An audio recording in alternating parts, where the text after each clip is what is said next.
جب آپ سینیٹر تھے تو آپ سینٹ کی کمیٹی جو ریلیجس افیئرز اور انٹرفیتھ ہارمنی اس کو بھی ہیڈ کرتے رہے ہیں.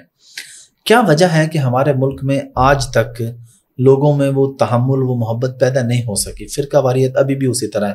ابھی بھی ہم دیکھتے ہیں کوئی ایک بندہ ایک بات کرتا ہے, ایک موپ اٹھتا ہے اور جا کے اس بندے کو اڑا دیتا ہے. دیکھیے حافظ صاحب, پاکستان کی سیاست آزاد نہیں ہے,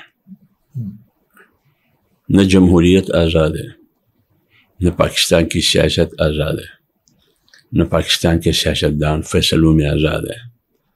یہی سیاستدان پارٹیوں کی شکل میں پارلیمنٹ میں جاتے ہیں, ان کی حکومتیں بنتی ہے, ٹوٹتی ہے, کسی نام سے ایک نام دوسرے نام, وہ آپ کے سامنے بڑی پارٹیوں کا, کبھی کس پارٹی کی حکومت کبھی کس پارٹی کی حکومت.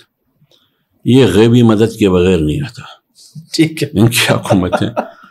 اچھا, وہ غیبی مدد بھی خدائی مدد نہیں ہے, سمجھ گیا. تو زمینی اور پہاڑی مدد کے بغیر. بالکل. تو خود بتایا, جب وہ غیبی زمینی اور پہاڑی مدد کے بغیر وہ اقتدار میں نہیں آ سکتی, وہ پارٹیاں, وہ لوگ, تو پھر پارلیمنٹ خود مختار نہیں ہے بالکل فیصلوں میں.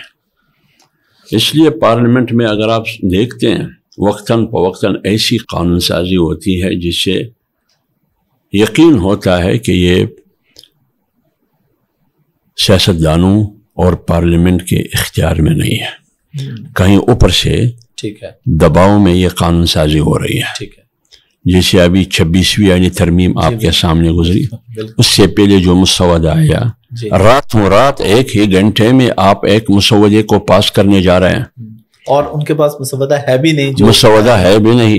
مولانا فضل الرحمان صاحب کو کہا گیا کہ آپ سپورٹ کریں, انہوں نے کہا پہلے مسودہ تو سامنے لے آئے. مسودہ ہے کیا؟ رات 3 بجے 2 بجے مسودہ لے کے آیا, کالے تھیلے میں, بقول مولانا صاحب کے وہ بھی کالا ناک تھا. یعنی آپ تقریباً 56 دفعات میں آئین کے اس میں, یعنی 20% آئین میں آپ ترامیم لانا چاہتے ہیں, اور گھنٹوں گھنٹوں میں. اس میں کیا قباحت ہے؟ اگر آپ اپوزیشن اور اقتدار میں شامل جتنی بھی جماعتیں ہیں ان کے حوالے کریں مسودہ, اس پر ڈیبیٹ کریں, اس پر بحث کریں. یعنی 18ویں ترمیم پاس کرنے میں 9 مہینے لگے. آپ 20% آئین کا چہرہ مسخ کرنے جا رہے ہیں, اور گھنٹوں گھنٹوں, وہ بھی اتوار کی رات. اتوار کو تو اتوار بازار لگتا ہے, لیکن ہم نے پارلیمنٹ میں اتوار بازار لگایا ہے. آپ بتائیں, اس سے یہی ہوتا ہے کہ یہ مجبور محض ہیں. راتوں رات انہوں نے ان کو منظور کرنا تھا, پاس کرنا تھا, لیکن جمعیت علماء اسلام نے راستہ روکا.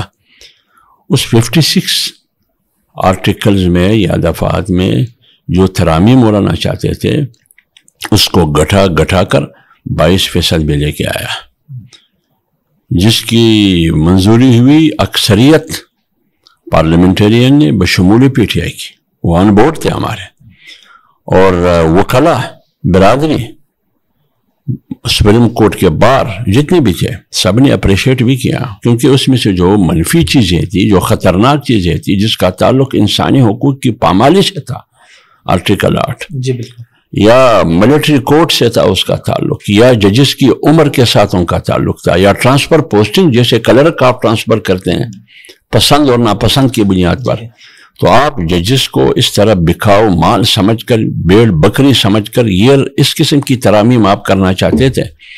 تو اس کا راستہ روکا جمعیت علماء اسلام نے.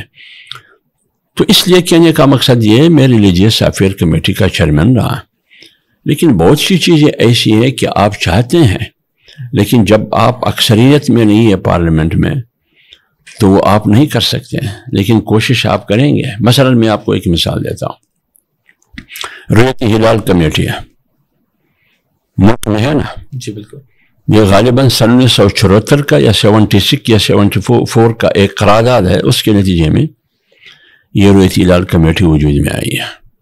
پھر 18ویں ترمیم کے بعد یہ رؤیت ہلال کمیٹی منتقل ہوئی صوبوں کو,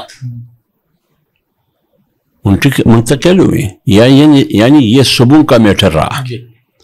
وفاق کی سطح پر اگر رؤیت ہلال کمیٹی کا وجود ہے تو وہ صرف اسلام آباد کی حد تک, وہ ملک کی سطح کے نہیں.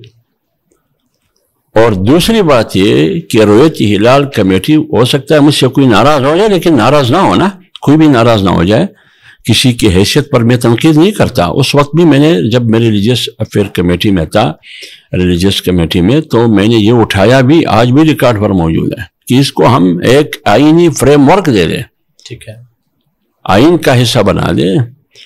لیکن رویت ہلال کمیٹی کی آئینی کوئی حیثیت نہیں ہے، نہ قانونی کوئی حیثیت ہے. جیسے تڑے پر چند لوگ بیٹھ کے کہتے ہیں کہ رمضان ہے، بس اس کی یہ مثال ایک قرارداد کے نتیجے میں یہ بنی ہے. اب یہ میں نے کوشش کی بنانے کی، لیکن کافی حد تک میں کامیاب ہوا، لیکن آئین کا حصہ نہ بنا سکا، تاکہ اس کو ایک آئینی کور دے دے اور ایک مؤثر ادارہ ہم اس کو بنا دے، جیسے اسلامی نظریاتی کونسل ایک ادارہ ہے، نہ بنا سکے. اب آپ خود اندازہ لگائیے کہ میں ایک اور مثال دیتا ہوں. 22 ستمبر 2017 کو 2014 126 دن دھرنا، تو آپ کو یاد ہے، اسلام آباد ڈی چوک پر، یاد ہے؟ اچھی طرح یاد. ہاں بالکل. تو فیصلہ یہ ہوا کہ ہم نے الیکشن ریفارمز، انتخابی اصلاحات، کیونکہ داندلی کے نعرے ہمیشہ لگتے ہیں، الیکشن میں داندلی ہوئی، کس نے کی، ہمیشہ انگولی اسٹیبلشمنٹ اور بنڈی کی طرف اٹھتی تھی. تو ہم نے کہا کہ ایک الیکشن ریفارم، الیکشن اصلاحات کے لیے ایک کمیٹی بنے، ہم کوشش کریں کہ اس کا راستہ ہم روکیں اس داندلی کا. ٹھیک ہے. اس کے لیے غالباً 36 یا 35 اراکین پر کمیٹی بنی، سینٹ اور قومی اسمبلی دونوں کی مشترکہ کمیٹی، ہر پارٹی کی نمائندگی اس میں تھی. اس کی ایک ذیلی کمیٹی بنی، 16 رکنی کمیٹی. اب بات ہو رہی ہے الیکشن ریفارم کی. میٹنگز ہوئے، اجلاسات ہوئے 126 یا 125 الیکشن ریفارمز کے حوالے سے، لیکن بیچ میں سے ہوا کیا؟ ختم نبوت کے حوالے سے جو حلف نامہ تھا، اس حلف نامے کو اقرار نامے میں تبدیل کیا گیا.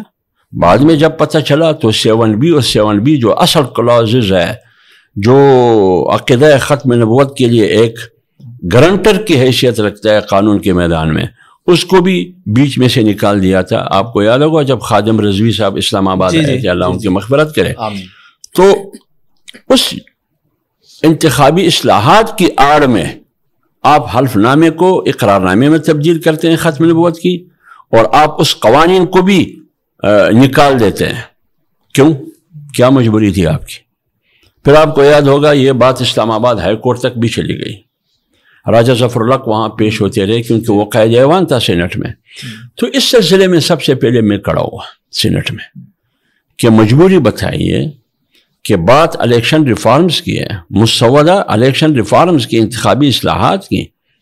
126 اجلاسات ہوئے، دونوں ایوانوں کی مشترکہ کمیٹی تشکیل دی گئی، اس کی ایک ذیلی کمیٹی تھی، لیکن بیچ میں سے آپ نے ختم نبوت کے ساتھ جو کھلواڑ کیا، یہ ضرورت کیوں پیش آئی؟ اس پر ووٹنگ ہوئی، چیئرمین سینٹ نے ووٹنگ کی. ٹھیک ہے. کہ حافظ صاحب کی اس ترمیم کے، اس آئینی ترمیم کے ساتھ کون، یعنی ایکٹ میں جو ترمیم لانا چاہتے ہیں حافظ حمداللہ کے ساتھ کون دے رہا ہے، کون سپورٹ کرتا ہے؟ پوری اپوزیشن نے میری مخالفت کی، حکومتی بینچوں پر بیٹھ کے بھی لوگوں نے مخالفت کی. بات ہے ختم نبوت کی. اب آپ بتائیے دباؤ کہاں سے ہے؟ بات کیا تھی؟ بیچ میں سے کیا نکلا؟ میں نے راستہ روکنے کی کوشش کی کہ حلف نامے کو پرانے حالت پر برقرار رکھے، وجوہات بتائے کیوں تبدیلی کی، قوانین میں کیوں تبدیلی کی. لیکن ووٹنگ کے بعد بھی میں نے ایفرٹ کی، میں نے کوشش کی، لیکن میں کامیاب نہ ہو سکا. بعد میں بہت بڑا ہلا گلا ہوا، آپ کو یاد ہے، ہلچل مچ گئی جب یہی چیزیں پھر قومی اسمبلی میں گئی. تو یہ چاہتا ہے انسان، لیکن کبھی کبھار کامیابی بھی ہوتی ہے. جیسے ابھی آپ کو یاد ہے 22 اگست کو سپریم کورٹ میں مبارک ثانی کے حوالے سے جو فیصلہ تھا، سارے علماء گئے، مولانا صاحب وہاں پیش ہوئے 72 سال کی عمر میں. تو کہنے کا مقصد یہ ہے کہ پارلیمنٹ قانون سازی میں نہ آزاد ہے، نہ خود مختار ہے، نہ سپریم ہے.